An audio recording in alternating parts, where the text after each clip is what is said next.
예수님을 믿는 모든 사람들이 주기도문을 다 외우고 많은 교회들이 주기도문을 예배 가운데 하고 있습니다. 그래서 때로는 이것이 너무 형식화되어져서 아무런 의미 없이 주문처럼 외우는 그러한 기도문이 되기도 합니다. 오늘 저희들이 이 주기도문에 잘 알고 있는 것 같지만 사실 우리가 잘 알지 못하고 있을 수도 있습니다. 그래서 이 주기도문의 내용들을 다시 한번 저희들이 짧게 그 의미들을 되짚어 보면서 예수님이 가르쳐 주시는 기도의 본질들을 회복하고 또 예배 가운데 그리고 매일의 일상 가운데서 이 기도의 능력으로 우리 하나님께 이렇게 기도하며 나아갔으면 좋겠습니다. 그리고 예수님께서 제자들에게 이 기도의 내용들을 가르쳐 주시고 난 후에 몇 가지의 비유들을 하시는데 주기도문과 관련해서 이 비유들을 함께 또 연결해서 나누도록 하겠습니다. 2절 말씀을 봅니다. 예수께서 이르시되 너희는 기도할 때 이렇게 하라. 아버지여 이름이 그렇게 여김을 받으시오며. 첫 번째 기도입니다. 아버지여라고 선포하며 그렇게 고백하며 시작합니다. 하나님을 지금 아버지라고 부르고 있습니다. 이 아버지는 육신의 어떤 혈통적인 관계를 이야기하는 것이 아니라 사실 본질적으로 우리가 아버지라고 부를 수 있는 것은 이 아버지에 담겨져 있는 호칭의 의미는 바로 하나님께서 열방의 모든 만물의 창조자이시고 또 온 사장을 통치하시는 분이시라는 것을 의미하는 단어인 것입니다. 하나님께서 아담과 하와를 통해서 이제 가정을 이루게 하셨습니다. 그리고 그 가정의 가장으로서 아버지를 세우셨죠. 그 아버지를 통해 모든 하나님의 백성들이 하나님의 사랑과 그 보호하심을 경험하게 하셨습니다. 그것이 가정을 창조하신 하나님의 의도이신 것입니다. 그런데 안타깝게 오늘날에는 가정이 많이 무너져 있는 것들을 봅니다. 그래서 아버지를 생각할 때 하나님을 경험할 수 있는 것이 아니라 오히려 네거티브한 것들이 더 많고 오히려 아버지를 싫어하는 그러한 경우들도 있습니다. 이것이 바로 우리가 가정을 이제 다시 회복시켜야 될 또 중요한 이유가 되기도 합니다. 왜냐하면 가정에 세우신 아버지를 통해서 하나님께서 하나님의 사랑과 은혜를 우리에게 경험케 하시기 원하시기 때문입니다. 그래서 우리가 아버지라고 하나님 앞에 고백할 때는 그 안에 담겨져 있는 의미는 바로 하나님이 온 열방의 창조자이시오 통치자라는 것을 우리가 인식하게 하는 것입니다. 또한 우리가 하나님을 아버지라고 고백할 때 우리에게 두 가지를 기억해야 하는 것이 있습니다. 뭐냐 하면 하나님이 우리의 아버지가 된다라는 것은 곧 우리가 하나님의 자녀라는 것을 우리에게 인식해 주고 있는 것입니다. 우리가 하나님의 자녀가 되어졌을 때 자녀로서 하나님 아버지에게 해야 될 마땅한 본분이 있습니다. 뭐냐 하면 그것이 아버지에게 순종하는 것이죠. 그래서 건강한 자녀는 아버지에게 순종하는 것입니다. 또한 자녀로서 아버지가 자기의 자녀를 보호하고 지키신다는 것을 또한 우리는 신뢰할 수 있어야 되는 것입니다. 그래서 우리가 자녀로서 아버지이신 하나님을 신뢰하고 순종하는 것, 바로 이것이 하나님과 우리의 그 아버지와 자녀된 관계 안에서 우리가 분명히 확신하고 또 믿어야 되는 것입니다. 우리는 하나님께 순종하고 또한 그분이 우리를 지키시고 보호하시는 신실하신 아버지라는 것을 믿는 것입니다. 또한 아버지와 자녀의 관계는 분리할 수 있는 것이 아닙니다. 인간 외에는 하나님께서 그 아버지라고 부를 수 있게 하지 않으셨습니다. 오직 하나님의 형상을 따라 창조되어진 우리, 피조되어진 우리 인간, 사람들에게 아버지라고 호칭할 수 있게 해주셨습니다. 그래서 이것은 엄청난 특권이고 영광인 것입니다. 그래서 이 영광스러운 이름을 날마다 우리가 부르며 나아가는 것이 축복입니다. 그래서 우리가 아버지라고 부를 때 그 아버지 안에 담겨져 있는 의미는 하나님이 열방의 창조자시오 통치자라는 것을 기억하는 것입니다. 그래서 기도의 첫 시작을 아버지라고 부를 때 그 아버지 안에 담겨져 있는 의미를 우리가 알고 아버지라고 부르면 그 아버지를 부르는 것만으로도 하나님께 영광이 되어지고 그 이름을 찬양하는 것이 되어질 수 있는 것입니다. 기도할 때 우리가 조금 혼동되는 부분들이 있습니다. 여기서 첫 기도의 시작을 아버지라고 부르고 있는데 우리가 기도할 때 보면은 하나님이라고 부르기도 했다, 아버지라고 부르기도 했다, 또 어떨 땐 예수님을 부르고 어떨 땐 또 성령님을 부르기도 합니다. 크게는 하나님 아버지와 우리 예수님을 호칭해서 오는 이제 그 혼돈인데 이것을 좀 정리하면은 예수님은 아버지의 이름으로 오셨다라고 요한복음 5장 43절에서 얘기하고 있고 또 나를 본 자는 아버지를 보았다고 요한복음 14장에서 이제 얘기합니다. 그리고 예수님께서 나의 이름으로 이제 기도하라라고 또한 말씀하셨고 오직 예수님을 통해서 아버지께로 갈 수 있다라는 것을 또 14장에서 우리에게 말해주고 있습니다. 그래서 우리가 하나님 아버지를 부르며 나아갈 수 있습니다. 그런데 예수 그리스도를 통해서 우리가 결국에 하나님께 나아가는 것이고 예수 그리스도를 섬길 때 그것이 곧 하나님을 섬기는 것이 되는 것입니다. 그래서 우리가 기도할 때 성령의 인도에 따라 때로는 하나님이라 부를 수도 있고 아버지라 부를 수도 있고요. 때로는 예수님을 불러도 상관이 없습니다. 우리가 예수님의 이름으로 기도하는 것이기 때문에 또한 예수님의 그 이름을 찬양하고 예수님을 높일 때 예수님이 그 모든 영광을 취하지 않으시고 하나님 아버지께 온전히 돌려드리기 때문에 우리가 주님을 찬양하는 것, 예수님을 찬양하는 것이 그 하나님을 찬양하는 것입니다. 그래서 호칭은 사실 큰 상관이 없이 우리가 예수님을 때로는 하나님을 아버지를 이렇게 부를 수 있는 것입니다. 자, 여기서 이제 첫 기도가 이렇습니다. 아버지의 이름이 거룩히 여김을 받으시오며. 주님이 가르쳐 주신 첫 번째 기도는 뭐냐면은 하나님을 인정하며 높인다는 것입니다. 기도의 첫 번째, 하나님의 영광을 선포하는 것입니다. 우리 흔히 일반적으로 기도하면은 하나님께 간구하는 것을 생각하는데 기도의 첫 번째, 예수님이 가르쳐 주시는 기도의 첫 번째는 무엇을 간구하고 구하는 것이 아니라 선포하는 것입니다. 무엇을 선포합니까? 하나님의 영광을, 그 이름의 존귀하심을 선포하는 것이라는 것입니다. 자, 이것이 유대인의 십계명하고 동일한 맥락에서 가는 것입니다. 기독교의 십계명의 제1계명은 나 외에 다른 신을 두지 말라라는 것이죠. 근데 유대인의 십계명의 제1계명은 나는 너희를 애굽 땅 종되었던 집에서 인도해낸 너희 하나님 여호와로다라고 이렇게 시작합니다. 이것이 유대인의 제1계명이 되는 것입니다. 그러니까 유대인들에게 있어서 제1계명은 이것을 하라, 이것을 하지 말라, 뭐 이런 내용이 아니라 바로 하나님의 하나님 되심을 선포하는 것입니다. 근데 이거 굉장히 중요한 것입니다. 왜냐하면 많은 계명이 있다 할지라도 그리고 그 계명을 다 애우고 있다 할지라도 왜 우리가 이 계명을 지켜야 되는지를 인식하지 못하고 있다면 아무런 의미가 없는 것이죠. 그래서 유대인들은 십계명을 늘 이렇게 암송할 때 첫 번째로 가장 중요시 여기는 게 뭐냐면 그 하나님, 우리가 계명을 지켜야 되는 이유, 바로 그 하나님이 누구인지, 우리가 섬겨야 될 하나님이 누구인지를 생각하는 것입니다. 동일한 맥락에서 예수님이 가르쳐 주신 기도의 첫 번째는 이렇게 구하라, 저렇게 구하라, 이것을 구하라, 이런 것이 아니라 하나님을 찬양하라라는 것입니다. 그것이 기도의 첫 번째가 되어져야 되는 것입니다. 우리의 모든 기도의 첫 번째가 주님께 무엇을 구하는 것이 아니라 바로 하나님의 하나님 되심, 그 이름의 존귀하심을 찬양하는 그러한 것이 바로 우리 기도의 항상 제1번의 첫 번째 기도가 되시기를 예수님의 이름으로 축복합니다.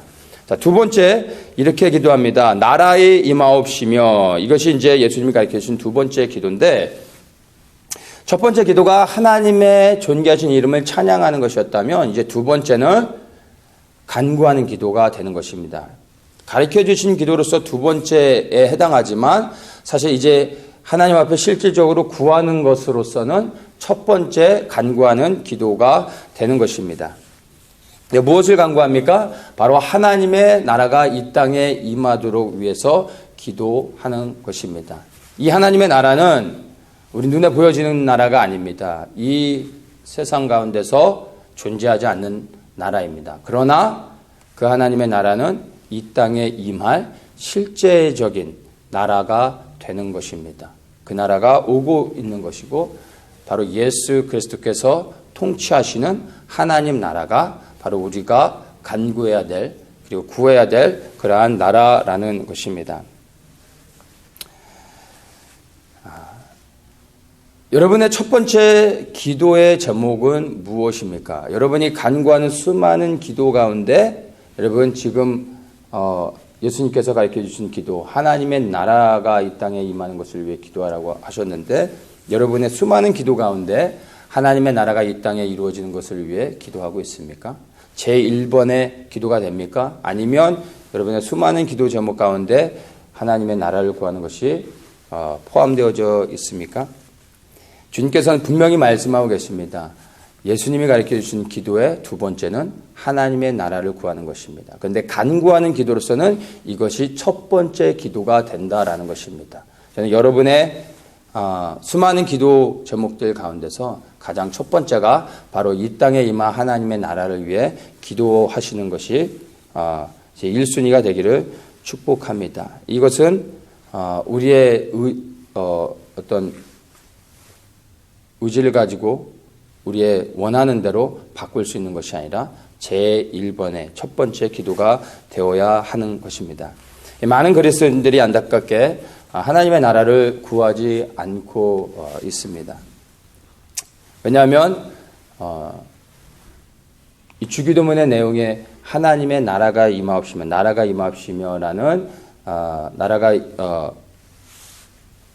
나라의 임하옵시며 이 기도의 의미를 잘 이해하지 못하고 있기 때문입니다. 또한 이 하나님의 나라가 눈에 보이는 것이 아니다 보니까 우리는 많은 경우 눈에 보이는 것, 내게 필요한 것, 그런 것들을 구하는 경우가 많죠. 그러다 보니까 하나님의 나라를 구하지 않고 있는 것이 사실입니다. 그래서 교회 안에 생각보다 정체불명의 사람들이 많이 있습니다. 하나님을 믿는다라고 말하면서 이 땅에 임한 하나님의 나라를 위해서는 기도하지 않는 사람들, 예수님을 사랑한다라고 말하면서 예수님의 재림하시는 것은 원치 않는 사람들, 예수님의 재림, 이것이 곧 예수님이 기도하라고 하신 하나님의 나라가 이 땅에 임하는 것입니다. 하나님의 나라가 어떻게 임합니까? 예수님이 재림하실 때 그 나라가 이 땅 가운데 이루어지는 것입니다. 그래서 하나님의 나라를 구하는 것, 곧 예수님의 재림을 소망하는 것, 동일한 것입니다. 그것을 우리가 이해해야 됩니다. 그래서 하나님을 진정으로 사랑하는 사람은요, 하나님의 나라를 구하게 되어 있습니다. 하나님을 정말 사랑하는 사람은 하나님을 만나길 원하죠. 예수님이 재림하실 때 이제 이 땅에 우리가 소망하는 그 하나님의 나라가 이루어지는 것입니다. 그리고 우리는 실제적으로 이 기도, 바로 나라의 임하옵시며 라는 하나님의 나라를 위하여 기도하는 이 기도의 제목이 실제적으로 이루어지는 역사적인 시대에 살고 있는 것입니다. 그래서 우리는 더욱더 이 두 번째 예수님이 우리에게 주신 이 기도의 제목을 가지고 간절히 기도해야 되는 것입니다. 십자가 사건이 우리에게 죄사함을 주었고 예수님의 부활이 우리에게 영생에 대한 소망을 주셨다면 이미 우리 안에 있는 이 소망을 가지고 생명을 가지고 살아가는 사람들이 더욱더 간절히 원해야 되는 것이, 구해야 되는 것이 바로 하나님의 나라가 이 땅에 이루어지는 것입니다. 왜냐하면 하나님의 나라가 이 땅에 임할 때 우리 안에 있는 생명이 이제 완전하게 영과 혼과 육의 완전한 가운데서 이제 부활이 성취되어지는 것입니다. 그리고 영원한 삶을 살게 되는 것입니다. 그렇기 때문에 부활의 소망을 가지고 있는 사람들은 이제 그 부활이 실제가 되어져서 영원토록 누릴 수 있는 것, 그것이 바로 하나님의 나라가 임할 때 되어지는 것입니다. 그래서 이 하나님의 나라가 이 땅에 임하는 것은 인류 역사 가운데 가장 큰 이벤트이고 그리고 가장 중요한 사건이 되는 것입니다. 바로 하나님의 나라를 위해 그렇게 소망을 가지고 기도하시는 여러분들 되시기를 축복합니다. 자, 세 번째입니다. 3절에 우리에게 날마다 일용할 양식을 주옵시고, 세 번째 우리에게 가르쳐 주신 기도는 바로 하루의 양식을 구하는 기도입니다. 이것을 우리에게 명하고 계십니다. 자, 여기서 보면 하루의 양식, 날마다 일용할 양식, 그러니까 하루의 양식만을 구하게 하고 있습니다. 왜 하루의 양식일까요? 한 달도 될 수 있고 기왕이면 1년치를 구할 수 있다면 더 좋을 텐데 분명하게 하루의 양식을 구하게 하고 있습니다. 이것은 이스라엘의 40년의 광야 생활에 하나님이 그들에게 내리셨던 만나의 사건들을 보면 우리가 알 수 있습니다. 하나님께서 40년 동안 광야 생활 가운데 이스라엘에게 이른 아침에 만나를 내려주셨습니다. 그리고 그들이 이른 아침에 나가서 하루에 먹을 만나를 충분히 거둬들였습니다. 그리고 하나님께서 이틀치도 아니고 일주일치는 더욱도 안 되고 하루에 충분한 양만을 가지고 거둬들이라고 말씀을 하셨죠. 그 이유는 바로 다른 것이 아닙니다. 매일의 삶 속에서 하나님만을 의지하게 하기 위해서 바로 하루의 양식을 구하게 하신 것입니다. 사실 우리가 원하는 것은 하루의 양식이 아니라 기왕이면 한 달, 될 수 있으면 정말 1년 아니면은 리타이어 할 수 있을 만큼 많은 것을 구하길 원하는 것이 우리 육을 입고 있는 사람들의 원함입니다. 그런데 우리가 많은 것을 가지면 더 좋을 것 같지만 사실 우리가 하루의 양식이 아닌 그 이상의 양식을 우리가 가질 때 주님과 상관없는 삶을 살아갈 수 있습니다. 많이 가졌다고 해서 주님을 부인하거나 떠나진 않겠지만 주님이 우리를 매일의 삶 속에서 만나주시지 않아도 살아갈 수 있는 거예요. 살만한 거예요. 왜냐하면 나에게는 한 달치의 양식이 있기 때문인 것입니다. 그리고 그 양식이 다 떨어질 때 이제 다시 주님을 만나기를 소원하고 주님 만나기 위해 나아가게 된다는 것이죠. 그래서 하루의 양식을 구한다는 것은요, 사실 믿음이 없이는 할 수 없는 것입니다. 오늘의 양식으로 인해서 감사하기보다는 내일 것이 없는 것으로 인하여 염려하는 것이 우리 인간, 육을 입은 죄된 인간의 모습인 것입니다. 하루의 양식을 공급해 주신 것으로 인하여 기뻐하고 감사하며 주님을 신뢰하며 그리고 주신 양식으로 그 안에서 감사하면서 하루의 삶을 믿음 안에서 살아가고 하나님을 위해 사는 것이 아니라 있는 것으로 감사하지 못하고 다가오지 않은 우리에게 영원히 오지 않는 내일, 그 내일에 없는 것으로 인하여서 우리는 더 염려하고 있다는 것입니다. 그래서 하루의 양식만을 구할 수 있는 것은요, 믿음 없이는 할 수 없는 것입니다. 그리고 어떻게 되죠? 다음 날이 됐을 때 우리는 또 하루의 양식을 구하게 되는 것입니다. 이 양식을 언제 구해야 될까요? 상식적으로 당연히 이른 아침에 구해야 되겠죠. 우리가 저녁 때 이 하루의 양식을 구하면 아침과 점심은 굶는 것입니다. 그래서 이 양식은 이른 아침에 하나님 앞에 구하게 되겠죠. 근데 이 양식을 이른 아침에 구하기 위해서는 이게 세 번째 기도가 되는 것입니다. 그럼 첫 번째는 뭐죠? 하나님의 존귀하신 이름을 찬양하는 것입니다. 두 번째, 그 나라가 이 땅에 임하도록 기도하는 것입니다. 그 다음에 일용할 양식을 구하는 것입니다. 그래서 매일 아침 이른 아침에 일어나서 첫 번째 하나님을 찬양하고 하나님의 나라를 구하고 그 다음에 일용할 양식을 구하게 되는 것입니다. 그리고 그 주님이 우리에게 공급해 주시는 것을 인하여 기뻐하고 감사하며 그 은혜 안에서 하루를 살아가는 것입니다. 그리고 다음 날 동일하게 또다시 하나님의 이름을 찬양하며 매일의 삶 속에서 하나님을 경험하며 하나님의 은혜를 누리며 감사하고 그렇게 살아가는 것입니다. 그러면 날마다 주님과 동행하는 것이고 주님의 은혜 안에 살아갈 수 있는 것입니다. 사실 이게 복이 되는 것이죠. 늘 주님을 찾을 수밖에 없고 주님 앞에 나아갈 수밖에 없다라는 것. 바로 이것이 사실은 우리에게 불안함을 주는 것이 아니라 바로 매일 주님을 만날 수 있는 복이 되는 것입니다. 우리 영혼에 가장 유익한 것입니다. 주님을 의지하며 하루를 시작하십시오. 그렇게 날마다 이런 과정들이 반복되어질 때 우리는 더욱더 주님을 신뢰할 수 있게 되는 것입니다. 네 번째 기도입니다. 네 번째 4절에 우리가 우리에게 죄지은 모든 사람을 용서하오니 우리 죄도 사하여 주옵시고 이렇게 기도합니다. 네 번째 기도, 우리의 죄를 사하여 주옵소서라고 기도하고 있는 것입니다. 자, 이 기도는 우리가 지금 이렇게 기도하고 있다라는 것이 아니라 주님께서 우리에게 이렇게 기도하라라고 말씀하시는 것입니다. 근데 또 한 가지 우리가 이해해야 되는 것이 우리가 주님 우리에게 죄 지은 사람을 용서하니까 우리의 죄도 용서해 주십시오 라고 기도할 때 우리의 죄가 용서받는 게 아닙니다. 우리의 죄가 사함을 받는 게 아니라 이렇게 기도한다고 죄 사함을 받는 게 아니라 용서할 때 죄 사함을 받는다는 것을 우리가 이해해야 됩니다. 이러한 기도로서 죄 사함 받는 게 아니죠. 그러니까 용서가 핵심인 것입니다. 용서하면 죄 사함을 받는다라는 것입니다. 이것을 역설적으로 얘기하면 이것입니다. 하나님께서 우리를 아무런 조건 없이 사망 심판을 받아서 영원한 불못에 떨어져 그 불못에서 끝이 없는 영원한 그 고통을 당할 수밖에 없는 이미 형벌을 받은 우리를 아무런 조건 없이 그 아들을 희생해 주셔서 우리를 구원해 주셨습니다. 그렇기 때문에 우리 또한 동일하게 아무런 조건 없이 다른 사람들을 용서하라고 말씀해 주고 있는 것입니다. 바로 이것이 네 번째 기도 안에 담겨져 있는 의미입니다. 근데 여기서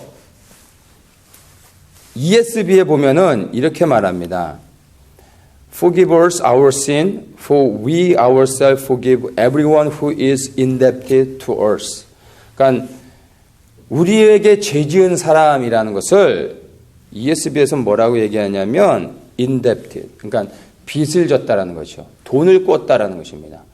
그러니까 우리에게 죄 지은 사람은 실제적으로 우리에게 빚을 진 사람이라는 것입니다. 이 빚 진 사람을 우리에게 채무의 빚을 진 사람을 용서해 주라라고 말씀해 주고 있는 것입니다. 이것은 하나의 그 샘플로서 우리에게 말씀해 주시는 건데요. 우리가 다른 건 다 할 수 있는데 돈을 꾼 사람을 용서해 주는 것, 빚을 많이 진 사람을 우리가 용서해 주는 건 실제적으로 우리가 삶을 살아가면서 이건 참 어려운 부분입니다.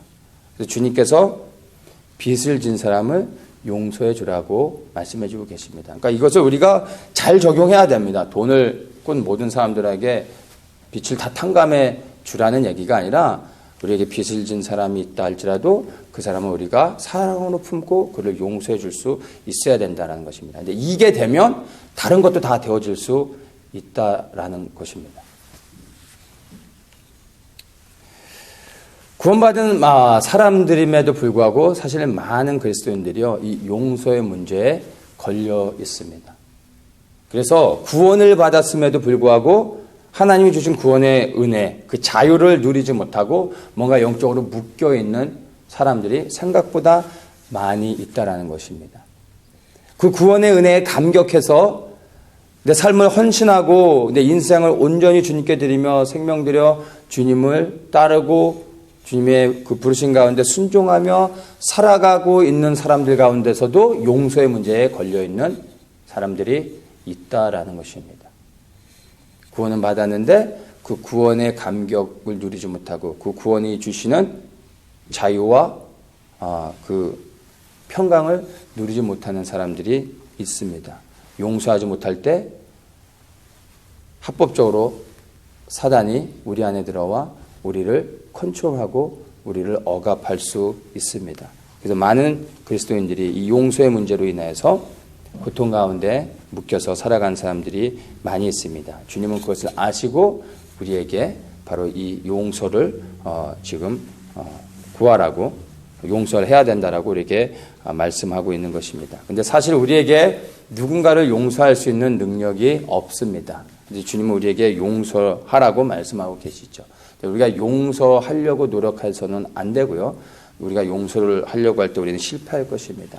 누구를 용서하려고 하기 이전에 더 중요한 것이 무엇이냐면 우리가 어디로부터 어떻게 구원을 받아서 생명을 얻게 되는지를 우리가 생각하는 것입니다. 그리고 그 구원의 은혜를 더욱더 감격하고 그 구원의 은혜를 더욱더 우리가 누리고 깨닫고 체험하는 만큼 우리가 다른 사람을 용서할 수 있게 되는 것입니다. 그래서 여러분, 누구를 용서하기 이전에 우리가 받은 그 구원이 얼마나 큰 것이고 정말로 얼마나 감사한 것인지를 여러분 묵상하시는 가운데서 성령 하나님이 깨닫게 해주시기를 축복합니다. 이게 정말 누려지고 그 은혜가 너무나 감사하다면 여러분 내가 용서하지 못할 사람, 사랑하지 못할 사람은 없게 되어지는 것입니다. 그래서 용서의 능력은 우리에게 주신 하나님의 구원의 그 은혜에서 나오는 것이고 바로 또 이 용서의 근원은 예수 그리스도가 되는 것입니다. 그리스도를 더욱더 묵상하고 그 주님의 은혜 안에 더욱더 깊이 잠기시는 여러분들 되시길 축복합니다. 그러면 우리가 용서할 수 있고 그리고 우리의 죄가 사함받을 수 있는 것입니다. 자, 다섯 번째입니다. 다섯 번째, 우리를 시험에 들게 하지 마옵소서. 자, 이 시험은 주님의 연단이나 훈련이 아니라 세상의 유혹으로부터 지켜달라는 간구인 것입니다. 우리를 훈련하기 위해 특별히 하나님께서 준비해 놓으신 어떤 코스가 아니라 바로 이 땅을 살아가면서 육을 입고 살아가는 우리들이 일상의 삶 가운데서 이렇게 유혹으로 우리를 속이고 넘어뜨리고 무너뜨리려고 하는 사단의 모든 계략들, 이 모든 것으로부터 우리를 보호해달라는 그런 기도를 우리가 해야 된다라는 것입니다. 자, 그래서 이 예수님이 가르쳐 주신 기도를 다섯 가지, 이 누가복음의 기도문을 가지고 우리가 볼 때 이 다섯 가지를 정리하면 이렇습니다. 첫 번째, 아버지여 이름이 거룩히 여김을 받으시며 하나님을 찬양하는 것이죠. 그리고 나라의 마옵시며 하나님의 나라를 구하는 것입니다. 그리고 우리에게 날마다 일용할 양식을 주옵시고 하루에 필요한 양식을 구하는 것입니다. 그리고 네 번째, 우리 죄도 사하여 주옵시고 죄 용서를 구하는 것이죠. 이건 곧 회개의 기도를 말하는 것입니다. 회개. 다섯 번째, 우리를 시험에 들게 하지 마옵소서. 하나님의 보호와 인도하심을 구하라는 것입니다.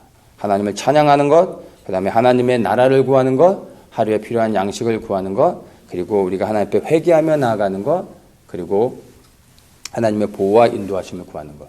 이것이 예수님이 가르쳐 주신 기도의 핵심입니다. 이것이 우리의 모든 기도의 스트럭처가 되어야 되는 것입니다. 그리고 이 기도를 중심으로 해서 우리의 기도를 더욱더 애드해서 우리가 이 기도의 핵심 원리 안에서 기도할 때 능력 있는 기도로 우리가 할 수 있다라는 것입니다. 여러분의 이 기도의 첫 번째 고백이 하나님을 찬양하는 것이 되어지기를 원합니다.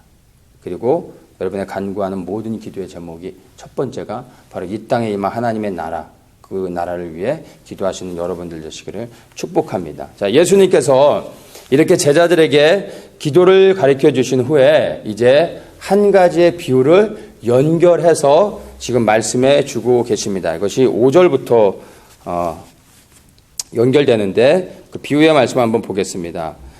또 이르시되 너희 중에 누가 벗이 있는데 밤중에 그에게 가서 말하기를 벗이여 떡 세 덩이를 내게 빌리라. 내 벗이 여행 중에 내게 왔으나 내가 먹을 것이 없노라 하면 저가 안에서 대답하여 이르되 나를 괴롭게 하지 말라. 문이 이미 닫혔고 아이들이 나와 함께 침수에 누웠으니 일어나 내게 줄 수가 없노라 하겠느냐. 내가 너희에게 말하노니 비록 벗됨을 인하여서는 일어나 주지 아니할지라도 그 강청함을 인하여 일어나 그 소용대로 주리라. 자, 예수님께서 지금 한 가지 비유를 통해서 우리에게 가르쳐 주신 이 기도와 연결해서 말씀하고 계십니다. 이것을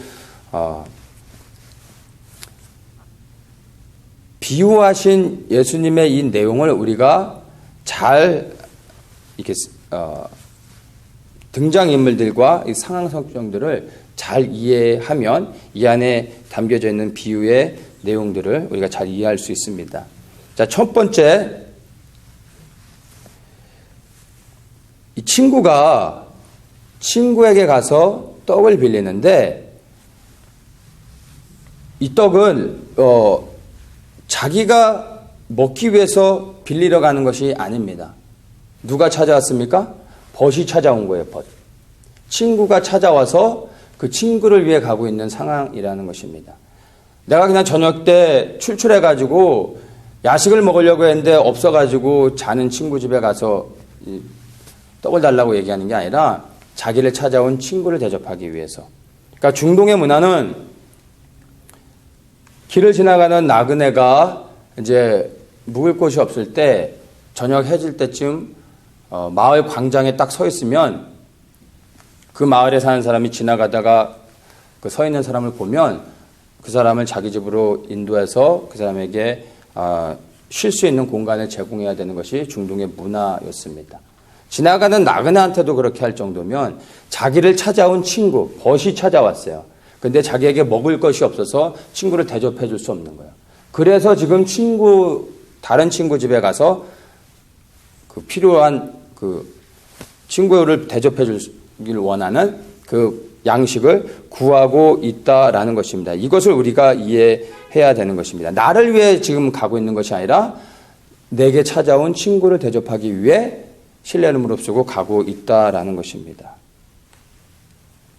벗을 위하여 일어나 늦은 밤에 나아가는 것입니다.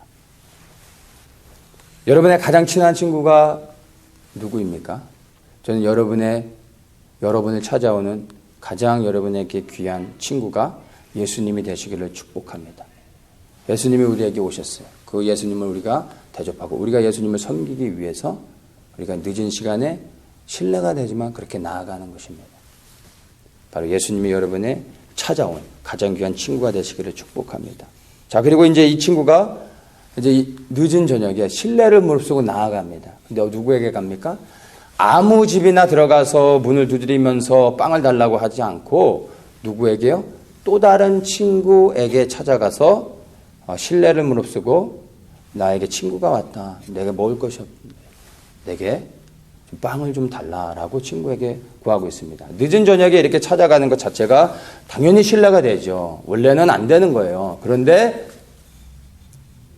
친구이기 때문에 가능한 거예요. 그렇죠? 친한 친구 사이에서는 원래 신뢰가 되지만 친한 친구에게는요. 근데 이런 것들을 또 익스큐즈 할 수 있는 게 돼요. 왜냐하면 친구이기 때문에. 근데 여러분에게 정말 늦은 밤중에 여러분의 정말 도움이 필요할 때 찾아갈 친구가 있습니까? 그 친구를 생각할 때 여러분이 에게 도움을 줄 수 있는 친구, 고등학교 친구를 생각하십니까? 아니면 대학 친구, 아니면 교회 친구를 생각하십니까? 그런 친구가 정말 있기를 원합니다. 그런데 정말 여러분이 필요할 때 도움을 구해야 될 때 여러분이 찾아갈 수 있는 가장 첫 번째 귀한 친구는 또한 예수님이 되시기를 축복합니다.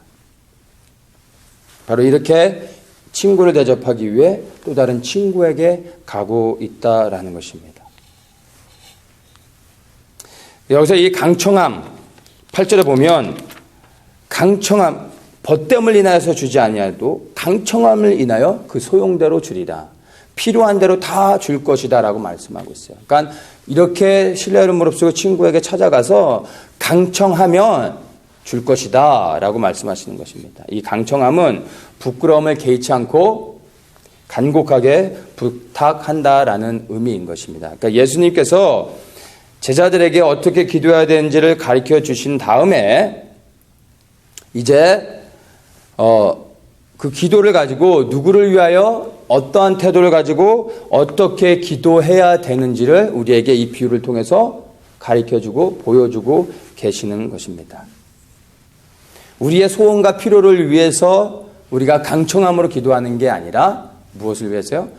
바로 예수님이 가르쳐주신 기도의 제목들을 가지고 우리가 이렇게 예수님 앞에 나아가 강청함으로 기도하는 것입니다. 그러면 예수님께서 우리에게 그 기도를 응답해 주시는 것입니다. 기도하는 모든 것들을 주님이 응답해 주신다라고 이 비유를 통해서 말씀해 주셨습니다.